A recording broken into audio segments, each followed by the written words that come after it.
ಕಾಂಗ್ರೆಸ್ನಲ್ಲಿ CM Siddaramaiah team powerful ಆಗಿದೆ. ಯಾವ ರೀತಿ ಪವರ್ಫುಲ್? ಅಹಿಂದ ಕೋಟೆ. ಸಿಎಂ ಸಿದ್ದರಾಮಯ್ಯ ಅವರಿಗೆ ಈ ಅಹಿಂದ ಕೋಟೆ ಕಾವಲಿದೆ. ಎಲ್ಲ ಅಹಿಂದ ನಾಯಕರು ಸಿದ್ದರಾಮಯ್ಯ ಪರವಾಗಿಯೇ ಇದ್ದಾರೆ. ಸತೀಶ್ ಜಾರಕಿಹೊಳಿ, ರಾಜಣ್ಣ ಅವರು, ಜಮೀರ್ ಅಹಮದ್ ಖಾನ್ ಬಿಟ್ರೆ ಈ ಕಡೆ ಎಂಬಿ ಪಾಟೀಲ್ ಕೂಡ, ಇವರೆಲ್ಲರೂ ಸಿದ್ದರಾಮಯ್ಯ ಅವರ ಬೆನ್ನಿಗೆ ನಿಂತಿದ್ದಾರೆ. ಇವರನ್ನ ದಾಟಿಕೊಂಡು ಸಿದ್ದರಾಮಯ್ಯ ಅವರ ಹತ್ರ ಹೋಗ್ಬೇಕು. ಸಿದ್ದರಾಮಯ್ಯ ಒಬ್ಬ ಮಾಸ್ ಲೀಡರ್ ಕೂಡ ಹೌದು. ಡಿಕೆ ಶಿವಕುಮಾರ್ ಅವರಿಗೆ ಹೋಲಿಸಿದ್ರೆ ಸಿದ್ದರಾಮಯ್ಯಗೆ ಶಾಸಕರ ಬೆಂಬಲ ಹೆಚ್ಚಾಗಿದೆ. ಈಸಿಯಾಗಿ ಅವರು ಶಾಸಕರ ಸಂಖ್ಯೆಯನ್ನ ತೋರಿಸಿಬಿಡ್ತಾರೆ. ಸಿದ್ದರಾಮಯ್ಯ ಅವರ ಮನವೊಲಿಸದೆ ಬೇರೆ ದಾರಿ ಈಗ ಡಿಕೆ ಶಿವಕುಮಾರ್ ಅವರ ಮುಂದೆ ಇಲ್ಲ. ಬೇರೆ ಸಾಹಸಕ್ಕೆ ಕೈ ಹಾಕಿದ್ರೆ ಪಕ್ಷಕ್ಕೆ ಡ್ಯಾಮೇಜ್ ಆಗುವಂತ ಕೆಲಸ ಆಗುತ್ತೆ. ಇವನ್ ಹೈಕಮಾಂಡ್ ಕೂಡ ಸಿದ್ದರಾಮಯ್ಯ ಅವರ ಮನವೊಲಿಸುವ ಕೆಲಸವನ್ನೇ ಮಾಡಬೇಕು. ಇನ್ ಕೇಸ್ ಸಿಎಂ ಚೇರಿಂದ ಅವರನ್ನ ಕೆಳಗಿಳಿಸಬೇಕು ಅಂತಂದ್ರೆ ನಾವು ಹೈಕಮಾಂಡ್ ಹೇಳಿದ್ದೇ ಫೈನಲ್. ಚೇರ್ ಬಿಟ್ಕೊಡ್ಬೇಕು ಅಂದ್ರೆ ಬಿಟ್ಕೊಡ್ಬೇಕಷ್ಟೇ. ಈ ರೀತಿಯ ಮಾತುಗಳಲ್ಲಿ ನಡೆಯೋದಿಲ್ಲ. ಅವರನ್ನ ಎದುರು ಹಾಕೊಂಡು ಚೇರಿಂದ ಕೆಳಗಡೆ ಇಳಿಸಿದ್ರೆ ಅದು ಬೇರೆ ರೀತಿಯ ಪರಿಣಾಮ ಬೀರುತ್ತೆ. ಅದು ಹೈಕಮಾಂಡ್ನ ಅರಿವು ಕೂಡ ಇದೆ. ಸೊ ಬೇರೆ ರೀತಿಯ ಸಾಹಸಕ್ಕೆ ಕೈ ಹಾಕಿದ್ರೆ ಪಕ್ಷಕ್ಕೆ ಡ್ಯಾಮೇಜ್ ಆಗುತ್ತೆ. ಡಿಸಿಎಂ ಡಿಕೆ ಶಿವಕುಮಾರ್ಗೂ ಕೂಡ ಶಾಸಕರ ಬೆಂಬಲ ಇದೆ. ಅದನ್ನ ಅಲ್ಲಗಳೆಯುವಂತಿಲ್ಲ. ಅವರು ಕೂಡ ಸಂಘಟನಾ ಚತುರ. ರೆಬಲ್ ಆದ್ರೆ ಪಕ್ಷಕ್ಕೆ ತೊಂದರೆ ಆಗುತ್ತೆ. ಪಕ್ಷದ ಕಾರ್ಯಕರ್ತರಿಗೆ ಡಿಕೆ ಶಿವಕುಮಾರ್ ಅವರ ಮೇಲೆ ಭಾರಿ ಕ್ರೇಜ್ ಇದೆ. ಡಿಕೆ ಶಿವಕುಮಾರ್ ಏನಾದರೂ ರೆಬಲ್ ಆದ್ರೆ ಪಕ್ಷಕ್ಕೆ ತುಂಬಾನೇ ಡ್ಯಾಮೇಜ್ ಆಗುತ್ತೆ. ಈ ಕಡೆ ಸಿದ್ದರಾಮಯ್ಯ ಅವರನ್ನು ಬಿಡುವಂಗಿಲ್ಲ, ಈ ಕಡೆ ಡಿಕೆ ಶಿವಕುಮಾರ್ ಅವರನ್ನು ಬಿಡುವಂಗಿಲ್ಲ. ಈ ರೀತಿಯ ಲೆಕ್ಕಾಚಾರ ಇದೆ. ಒಕ್ಕಲಿಗ ಸಮುದಾಯ, ಡಿಕೆ ಶಿವಕುಮಾರ್ ಅವರಿಗೆ ಏನಾದರೂ ಹೆಚ್ಚು ಕಡಿಮೆ ಆದ್ರೆ ಒಕ್ಕಲಿಗ ಸಮುದಾಯ ಕೆರಳಿ ನಿಲ್ಲುತ್ತೆ. ಒಕ್ಕಲಿಗ ಸಮುದಾಯಕ್ಕೆ ಅನ್ಯಾಯ ಮಾಡಿದಂತೆ ಸಂದೇಶ ಹೋಗುತ್ತೆ.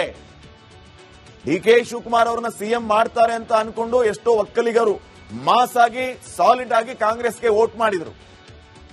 ಕಾಂಗ್ರೆಸ್ ಒಕ್ಕಲಿಗರ ವಿಶ್ವಾಸವನ್ನ ತಗೋಬೇಕು, ಇಲ್ಲ ಅಂತಂದ್ರೆ ನೆಕ್ಸ್ಟ್ ಇಲೆಕ್ಷನ್ ಅಲ್ಲಿ ಉಲ್ಟಾ ಆಗುತ್ತೆ ಅನ್ನುವಂತ ಲೆಕ್ಕಾಚಾರ. ಹೀಗಾಗಿ ಸಿಎಂ ಡಿಸಿಎಂ ನಡುವೆ ಹೊಂದಾಣಿಕೆ ಬಹಳ ಬಹಳ ಅಗತ್ಯವಾಗಿದೆ. ನಿಮ್ಮ ಕುಸ್ತಿಗೆ ನೀವೇ ಪರಿಹಾರ ಕಂಡುಕೊಳ್ಳಿ ಅಂತ ಹೈಕಮಾಂಡ್ ಹೇಳಿಬಿಟ್ಟಿದೆ. ಈಗ ಅದನ್ನ ನಮ್ಮ ತಲೆ ಕಟ್ಟಬೇಡಿ. ನೀವು ಏನ್ ಪರಿಹಾರ ತಗೋತೀರಿ ನಿಮಗೆ ಬಿಟ್ಟಿದೆ.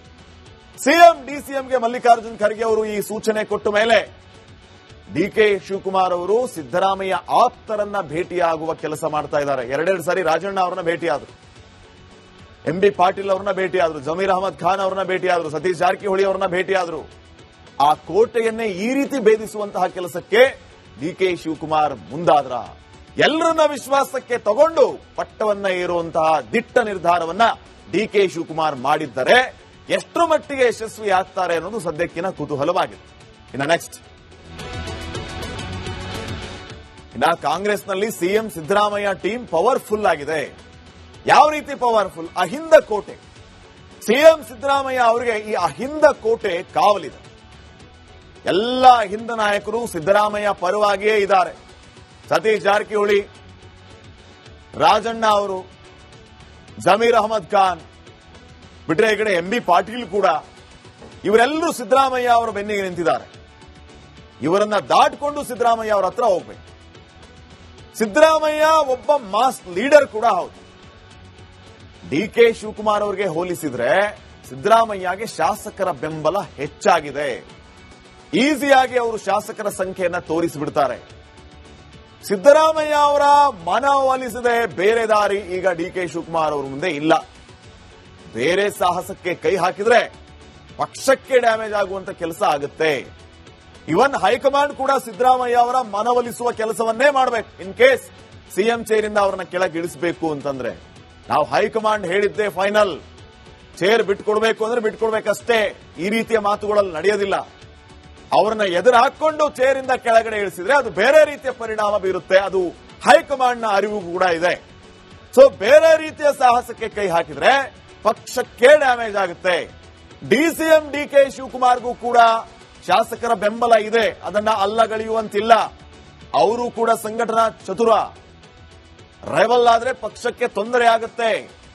ಪಕ್ಷದ ಕಾರ್ಯಕರ್ತರಿಗೆ ಡಿಕೆ ಶಿವಕುಮಾರ್ ಅವರ ಮೇಲೆ ಭಾರಿ ಕ್ರೇಜ್ ಇದೆ. ಡಿಕೆ ಶಿವಕುಮಾರ್ ಏನಾದರೂ ರೆಬಲ್ ಆದ್ರೆ ಪಕ್ಷಕ್ಕೆ ತುಂಬಾನೇ ಡ್ಯಾಮೇಜ್ ಆಗುತ್ತೆ. ಈ ಕಡೆ ಸಿದ್ದರಾಮಯ್ಯ ಅವರನ್ನು ಬಿಡುವಂಗಿಲ್ಲ, ಈ ಕಡೆ ಡಿಕೆ ಶಿವಕುಮಾರ್ ಅವರನ್ನು ಬಿಡುವಂಗಿಲ್ಲ. ಈ ರೀತಿಯ ಲೆಕ್ಕಾಚಾರ ಇದು. ಒಕ್ಕಲಿಗ ಸಮುದಾಯ, ಡಿಕೆ ಶಿವಕುಮಾರ್ ಅವರಿಗೆ ಏನಾದರೂ ಹೆಚ್ಚು ಕಡಿಮೆ ಆದ್ರೆ ಒಕ್ಕಲಿಗ ಸಮುದಾಯ ಕೆರಳಿ ನಿಲ್ಲುತ್ತೆ. ಒಕ್ಕಲಿಗ ಸಮುದಾಯಕ್ಕೆ ಅನ್ಯಾಯ ಮಾಡಿದಂತೆ ಸಂದೇಶ ಹೋಗುತ್ತೆ. ಡಿಕೆ ಶಿವಕುಮಾರ್ ಅವರನ್ನ ಸಿಎಂ ಮಾಡ್ತಾರೆ ಅಂತ ಅನ್ಕೊಂಡು ಎಷ್ಟೋ ಒಕ್ಕಲಿಗರು ಮಾಸ್ ಆಗಿ ಸಾಲಿಡ್ ಆಗಿ ಕಾಂಗ್ರೆಸ್ಗೆ ವೋಟ್ ಮಾಡಿದ್ರು. ಕಾಂಗ್ರೆಸ್ ಒಕ್ಕಲಿಗರ ವಿಶ್ವಾಸವನ್ನ ತಗೋಬೇಕು, ಇಲ್ಲ ಅಂತಂದ್ರೆ ನೆಕ್ಸ್ಟ್ ಇಲೆಕ್ಷನ್ ಅಲ್ಲಿ ಉಲ್ಟಾ ಆಗುತ್ತೆ ಅನ್ನುವಂತ ಲೆಕ್ಕಾಚಾರ. ಹೀಗಾಗಿ ಸಿಎಂ ಡಿಸಿಎಂ ನಡುವೆ ಹೊಂದಾಣಿಕೆ ಬಹಳ ಬಹಳ ಅಗತ್ಯವಾಗಿದೆ. ನಿಮ್ಮ ಕುಸ್ತಿಗೆ ನೀವೇ ಪರಿಹಾರ ಕಂಡುಕೊಳ್ಳಿ ಅಂತ ಹೈಕಮಾಂಡ್ ಹೇಳಿಬಿಟ್ಟಿದೆ. ಈಗ ಅದನ್ನ ನಮ್ಮ ತಲೆ ಕಟ್ಟಬೇಡಿ, ನೀವು ಏನ್ ಪರಿಹಾರ ತಗೋತೀರಿ ನಿಮಗೆ ಬಿಟ್ಟಿದೆ. ಸಿಎಂ ಡಿಸಿಎಂಗೆ ಮಲ್ಲಿಕಾರ್ಜುನ್ ಖರ್ಗೆ ಅವರು ಈ ಸೂಚನೆ ಕೊಟ್ಟ ಮೇಲೆ ಡಿಕೆ ಶಿವಕುಮಾರ್ ಅವರು ಸಿದ್ದರಾಮಯ್ಯ ಆಪ್ತರನ್ನ ಭೇಟಿಯಾಗುವ ಕೆಲಸ ಮಾಡ್ತಾ ಇದ್ದಾರೆ. ಎರಡೆರಡು ಸಾರಿ ರಾಜಣ್ಣ ಅವರನ್ನ ಭೇಟಿಯಾದ್ರು, ಎಂಬಿ ಪಾಟೀಲ್ ಅವರನ್ನ ಭೇಟಿಯಾದ್ರು, ಜಮೀರ್ ಅಹಮದ್ ಖಾನ್ ಅವರನ್ನ ಭೇಟಿಯಾದ್ರು, ಸತೀಶ್ ಜಾರಕಿಹೊಳಿ ಅವರನ್ನ ಭೇಟಿಯಾದ್ರು. ಆ ಕೋಟೆಯನ್ನೇ ಈ ರೀತಿ ಭೇದಿಸುವಂತಹ ಕೆಲಸಕ್ಕೆ ಡಿಕೆ ಶಿವಕುಮಾರ್ ಮುಂದಾದ್ರ. ಎಲ್ಲರನ್ನ ವಿಶ್ವಾಸಕ್ಕೆ ತಗೊಂಡು ಪಟ್ಟವನ್ನ ಏರುವಂತಹ ದಿಟ್ಟ ನಿರ್ಧಾರವನ್ನ ಡಿಕೆ ಶಿವಕುಮಾರ್ ಮಾಡಿದ್ದರೆ ಎಷ್ಟರ ಮಟ್ಟಿಗೆ ಯಶಸ್ವಿ ಆಗ್ತಾರೆ ಅನ್ನೋದು ಸದ್ಯಕ್ಕಿನ ಕುತೂಹಲವಾಗಿದೆ. ನೆಕ್ಸ್ಟ್ ಕಾಂಗ್ರೆಸ್ನಲ್ಲಿ ಸಿಎಂ ಸಿದ್ದರಾಮಯ್ಯ ಟೀಮ್ ಪವರ್ಫುಲ್ ಆಗಿದೆ. ಯಾವ ರೀತಿ ಪವರ್ಫುಲ್? ಅಹಿಂದ ಕೋಟೆ. ಸಿಎಂ ಸಿದ್ದರಾಮಯ್ಯ ಅವರಿಗೆ ಈ ಅಹಿಂದ ಕೋಟೆ ಕಾವಲಿದೆ. ಎಲ್ಲ ಅಹಿಂದ ನಾಯಕರು ಸಿದ್ದರಾಮಯ್ಯ ಪರವಾಗಿಯೇ ಇದ್ದಾರೆ. ಸತೀಶ್ ಜಾರಕಿಹೊಳಿ, ರಾಜಣ್ಣ ಅವರು, ಜಮೀರ್ ಅಹಮದ್ ಖಾನ್, ಬಿಟ್ರೆ ಈ ಕಡೆ ಎಂಬಿ ಪಾಟೀಲ್ ಕೂಡ, ಇವರೆಲ್ಲರೂ ಸಿದ್ದರಾಮಯ್ಯ ಅವರ ಬೆನ್ನಿಗೆ ನಿಂತಿದ್ದಾರೆ. ಇವರನ್ನ ದಾಟಿಕೊಂಡು ಸಿದ್ದರಾಮಯ್ಯ ಅವರ ಹತ್ರ ಹೋಗ್ಬೇಕು. ಸಿದ್ದರಾಮಯ್ಯ ಒಬ್ಬ ಮಾಸ್ ಲೀಡರ್ ಕೂಡ ಹೌದು. ಡಿಕೆ ಶಿವಕುಮಾರ್ ಅವರಿಗೆ ಹೋಲಿಸಿದ್ರೆ ಸಿದ್ದರಾಮಯ್ಯಗೆ ಶಾಸಕರ ಬೆಂಬಲ ಹೆಚ್ಚಾಗಿದೆ. ಈಸಿಯಾಗಿ ಅವರು ಶಾಸಕರ ಸಂಖ್ಯೆಯನ್ನ ತೋರಿಸಿಬಿಡ್ತಾರೆ. ಸಿದ್ದರಾಮಯ್ಯ ಅವರ ಮನವೊಲಿಸದೆ ಬೇರೆ ದಾರಿ ಈಗ ಡಿಕೆ ಶಿವಕುಮಾರ್ ಅವರ ಮುಂದೆ ಇಲ್ಲ. ಬೇರೆ ಸಾಹಸಕ್ಕೆ ಕೈ ಹಾಕಿದ್ರೆ ಪಕ್ಷಕ್ಕೆ ಡ್ಯಾಮೇಜ್ ಆಗುವಂತ ಕೆಲಸ ಆಗುತ್ತೆ. ಇವನ್ ಹೈಕಮಾಂಡ್ ಕೂಡ ಸಿದ್ದರಾಮಯ್ಯ ಅವರ ಮನವೊಲಿಸುವ ಕೆಲಸವನ್ನೇ ಮಾಡಬೇಕು. ಇನ್ ಕೇಸ್ ಸಿಎಂ ಚೇರಿಂದ ಅವರನ್ನ ಕೆಳಗೆ ಇಳಿಸಬೇಕು ಅಂತಂದ್ರೆ ನಾವು ಹೈಕಮಾಂಡ್ ಹೇಳಿದ್ದೇ ಫೈನಲ್, ಚೇರ್ ಬಿಟ್ಕೊಡ್ಬೇಕು ಅಂದ್ರೆ ಬಿಟ್ಕೊಡ್ಬೇಕಷ್ಟೇ. ಈ ರೀತಿಯ ಮಾತುಗಳಲ್ಲಿ ನಡೆಯೋದಿಲ್ಲ. ಅವರನ್ನ ಎದುರು ಹಾಕೊಂಡು ಚೇರಿಂದ ಕೆಳಗಡೆ ಇಳಿಸಿದ್ರೆ ಅದು ಬೇರೆ ರೀತಿಯ ಪರಿಣಾಮ ಬೀರುತ್ತೆ. ಅದು ಹೈಕಮಾಂಡ್ ನ ಅರಿವು ಕೂಡ ಇದೆ.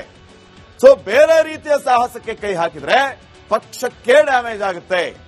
ಡಿಸಿಎಂ ಡಿಕೆ ಶಿವಕುಮಾರ್ಗೂ ಕೂಡ ಶಾಸಕರ ಬೆಂಬಲ ಇದೆ, ಅದನ್ನ ಅಲ್ಲಗಳೆಯುವಂತಿಲ್ಲ.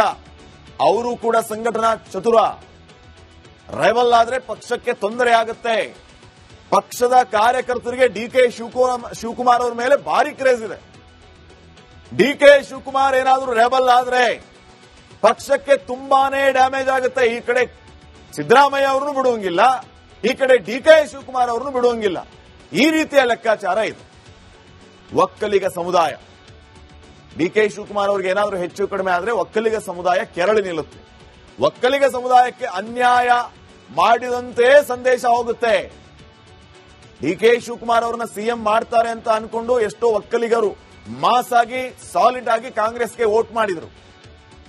ಕಾಂಗ್ರೆಸ್ ಒಕ್ಕಲಿಗರ ವಿಶ್ವಾಸವನ್ನ ತಗೋಬೇಕು, ಇಲ್ಲ ಅಂತಂದ್ರೆ ನೆಕ್ಸ್ಟ್ ಇಲೆಕ್ಷನ್ ಅಲ್ಲಿ ಉಲ್ಟಾ ಆಗುತ್ತೆ ಅನ್ನುವಂತ ಲೆಕ್ಕಾಚಾರ. ಹೀಗಾಗಿ ಸಿಎಂ ಡಿಸಿಎಂ ನಡುವೆ ಹೊಂದಾಣಿಕೆ ಬಹಳ ಬಹಳ ಅಗತ್ಯವಾಗಿದೆ. ನಿಮ್ಮ ಕುಸ್ತಿಗೆ ನೀವೇ ಪರಿಹಾರ ಕಂಡುಕೊಳ್ಳಿ ಅಂತ ಹೈಕಮಾಂಡ್ ಹೇಳಿಬಿಟ್ಟಿದೆ. ಈಗ ಅದನ್ನ ನಮ್ಮ ತಲೆ ಕಟ್ಟಬೇಡಿ, ನೀವು ಏನ್ ಪರಿಹಾರ ತಗೋತೀರಿ ನಿಮಗೆ ಬಿಟ್ಟಿದೆ. ಸಿಎಂ ಡಿಸಿಎಂಗೆ ಮಲ್ಲಿಕಾರ್ಜುನ್ ಖರ್ಗೆ ಅವರು ಈ ಸೂಚನೆ ಕೊಟ್ಟ ಮೇಲೆ ಡಿಕೆ ಶಿವಕುಮಾರ್ ಅವರು ಸಿದ್ದರಾಮಯ್ಯ ಆಪ್ತರನ್ನ ಭೇಟಿಯಾಗುವ ಕೆಲಸ ಮಾಡ್ತಾ ಇದ್ದಾರೆ. ಎರಡೆರಡು ಸಾರಿ ರಾಜಣ್ಣ ಅವರನ್ನ ಭೇಟಿಯಾದ್ರು, ಎಂಬಿ ಪಾಟೀಲ್ ಅವರನ್ನ ಭೇಟಿಯಾದ್ರು, ಜಮೀರ್ ಅಹಮದ್ ಖಾನ್ ಅವರನ್ನ ಭೇಟಿಯಾದ್ರು, ಸತೀಶ್ ಜಾರಕಿಹೊಳಿ ಅವರನ್ನ ಭೇಟಿಯಾದ್ರು. ಆ ಕೋಟೆಯನ್ನೇ ಈ ರೀತಿ ಭೇದಿಸುವಂತಹ ಕೆಲಸಕ್ಕೆ ಡಿಕೆ ಶಿವಕುಮಾರ್ ಮುಂದಾದ್ರ. ಎಲ್ಲರನ್ನ ವಿಶ್ವಾಸಕ್ಕೆ ತಗೊಂಡು ಪಟ್ಟವನ್ನ ಏರುವಂತಹ ದಿಟ್ಟ ನಿರ್ಧಾರವನ್ನ ಡಿಕೆ ಶಿವಕುಮಾರ್ ಮಾಡಿದ್ದರೆ ಎಷ್ಟರ ಮಟ್ಟಿಗೆ ಯಶಸ್ವಿ ಆಗ್ತಾರೆ ಅನ್ನೋದು ಸದ್ಯಕ್ಕಿನ ಕುತೂಹಲವಾಗಿದೆ. ನೆಕ್ಸ್ಟ್